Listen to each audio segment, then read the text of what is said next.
enfin mbiru Abdou Karim Sall gis nañ li nga xam ne que moo di la division des investigations criminelles a été activée allant dans ce sens pour ñu daal di war a mën a leeral li nga xam ne que moo di mbir mi. Alors cela fait suite par rapport ak li nga xam ne que moo di leen loo xam ni itam peut-être nemmeeku neen ko si par rapport ak mbiru armement yi tolloon na si 45 milliards suñu koppar là où ñu si tudd ñoom Gabi Perez entre autres alors enfin nga jàppoon ni que ni lii xaaroon nañ ko pour mu daal di ñëw à ce que pour mu daal di war a mën a leeral l'affaire justement d'armement yi nga xam ni itam mi ngi doon impliqué pas mal ñi nga xam ni itam ñoo daal di féete woon foofu si wàllu affaire naka na ko daal di jàngatee. Oui, comme tous les Sénégalais, c'est un dossier parmi tant d'autres dossiers. Le contrat d'armement qui a été signé depuis le palais. Scandale gënu rëy loolu. Il n'y a pas plus scandale que ça. Un contrat d'armement signé depuis le palais de Macky Sall.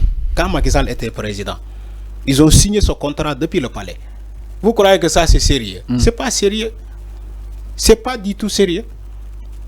Donc ce dossier-là, ñoom ñoo la gën a xam tôt ou tard, ce dossier-là sera enrôlé.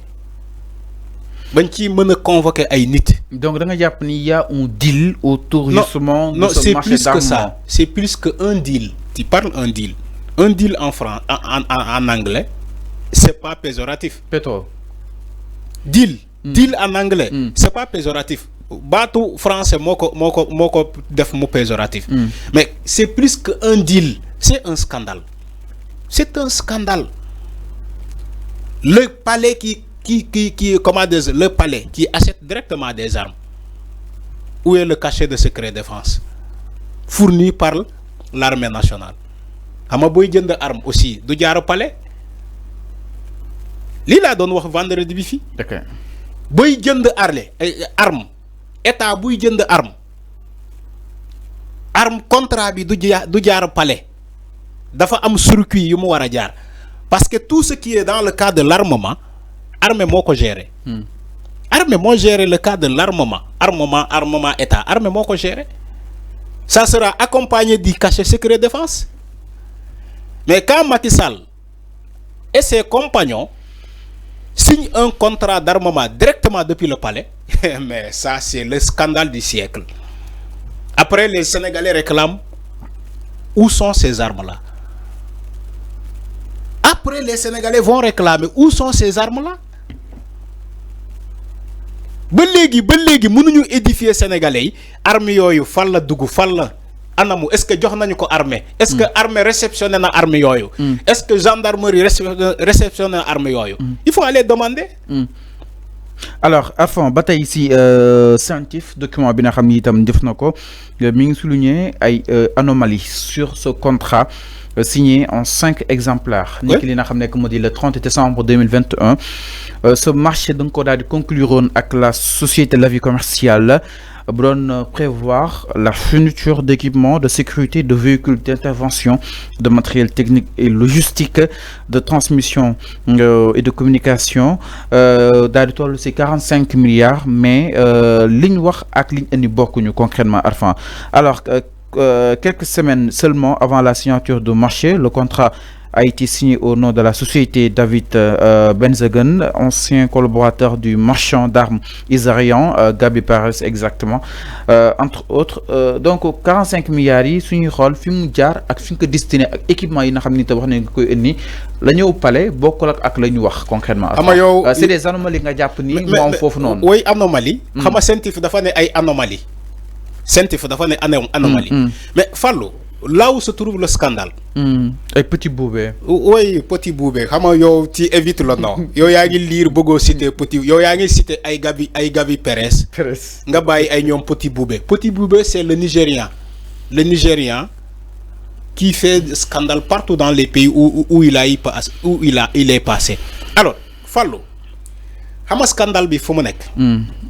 Un contrat d'armement qui a été signé sans appel d'offres amul marché xam nga marché bi jaarul ARMP. Même si ARMP a été remplacé par ARCOP mais ARMP moment boobu au lieu que marché bi ñu jaarale ko ARMP pour ARMP xool ou bien ñu jaarale ko cour suprême ci marché bi. Cour suprême mais marché boobu c'est pas appel à candidature dañ ko jox seen benn nit petit boubé yi ngay wax nii moom moo gagné marché bi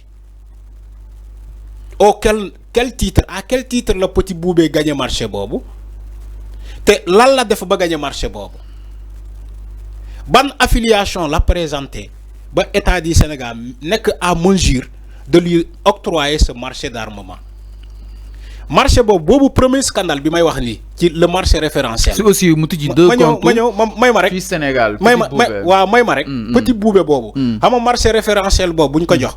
waru ko gagné. waru ko gagné parce que marché bi bu fekkee dafa am transparence bi war na jaar assemblée nationale te assemblée nationale yëgul contrat boobu. Après le Koyik. Ni Japonais c'était urgent. Non, c'est un grand scandale. Ni Japonais c'était urgent. Déjà le temps. Non, il faut que mu jaar Assemblée nationale. Il faut que mu jaar Assemblée nationale. Loolu lay wax ni. On ne dépense pas l'argent de ce pays sans passer par l'Assemblée nationale. Mais ce Covid bi Macky Sall. Non, contrat bobu laalewul Covid. Non, may leen. Manam des fois ñu dépense xaalis du jaar Assemblée nationale. Lolu loi d'habilitation qui a été votée. Wa ñom nak Japonais c'était urgent peut-être. Ñom so lañ koy layalé c'était lolu laalewul ak loi d'habilitation bi laalewul dama né un contrat d'armement qui n'est même pas passé à l'Assemblée nationale.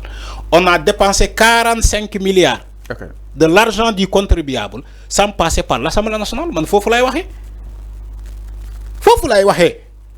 Xam nga wax na la ci le marché qui a été octroyé à ce Nigérien té joxewul ben affiliation. Joxewul ben licence bi jara tax ñu jox ko marché bobu. Lolu premier scandale bi te ARMP yegul même bo démé cour suprême da lay né marché bobu ce Nigérian là mënu ko won gagner bobu moy premier scandale bi. Deuxième scandale bi mom la né comment on peut dégager un budget de 45 milliards sans passer par l'Assemblée nationale. C'est le gros scandale. Mais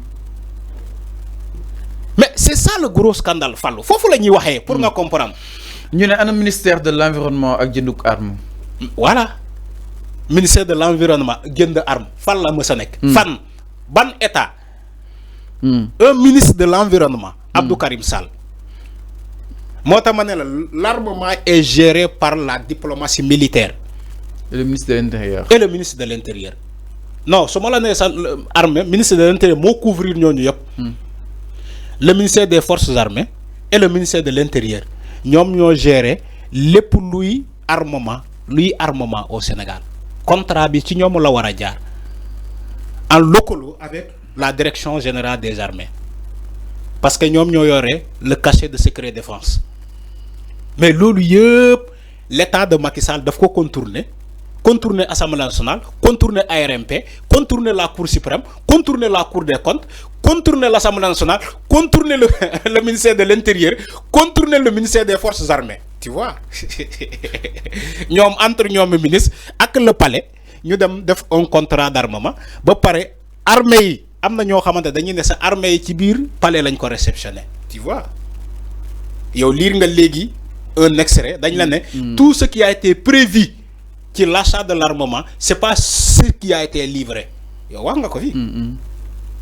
Li ngeen waxone ci forme bi ni que li lañuy jënd les voitures d'intervention les armes de quel caractère de tel calibre. Mais il s'est trouvé que le matériel qui a été énuméré dans les textes n'est pas ce matériel là qui a été réceptionné. Ou bien c'est pas la quantité qui a été réceptionnée. Les gens l'ont réceptionné effectivement.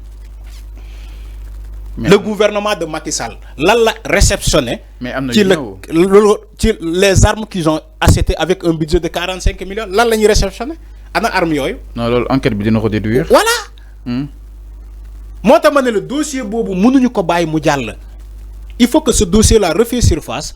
Nous enrôler ko, nous interroger les personnes qu'on doit interroger dans ce dossier là. Où est le ministre de l'économie et des finances jamono bobu? Abdoulaye Daouda Diallo.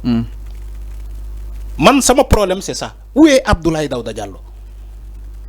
Où est Macky Sall? Où est Abdoulaye Daouda? Bala ngay wax Abdou Karim Sall. Yow waxal d'abord celui qui a dégagé le budget, Abdoulaye Daouda Diallo. Il doit beaucoup d'explications aux gens.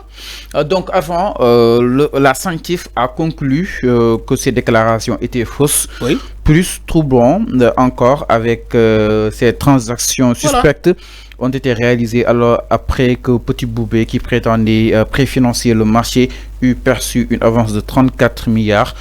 Mu nekk loo xam ni itam li nga xam ne que moo di mbiri mu koy daal di révéler autour de cette affaire. Donc nag la justice dina daal di war a mën a poursuivre exactement li nga xam ne moo di liggéey bi ñu daal di xaaral ni yëf yi ana fan lay daal di war a mën a mujjee si kanamu yoon ak wàllug yoonal. Alors njaat ñëw itam si beneen ponk sans plus tarder ginnaaw loolu. Alors